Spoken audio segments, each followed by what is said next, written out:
Всем привет! Как обещал, по системе ХРМ был звон какой-то, стук, хрен поймет, что это есть, как это назвать.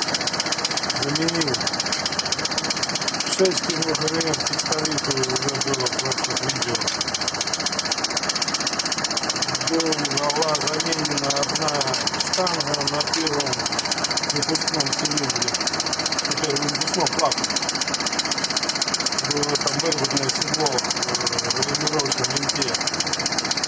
Все остальное было проверено, за исключением толкателей. Не могу понять, откуда этот странный звук. Под нагрузкой пропадает. Клапана все уже перерегулировал 1000 раз. Не теряется клапана. Звук где-то в передней части двигателя. Не могу понять ума, что это такое есть.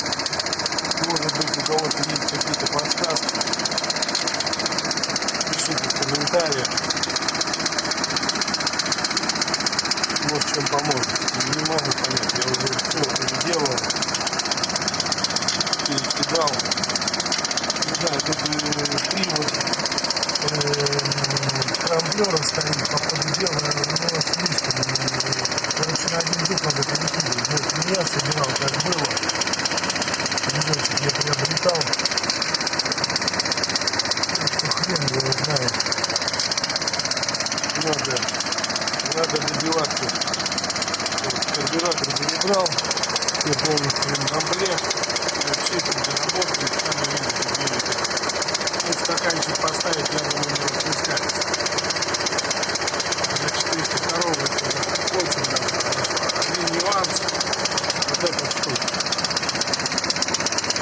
Что это может быть, ума не дам. Все, всем пока.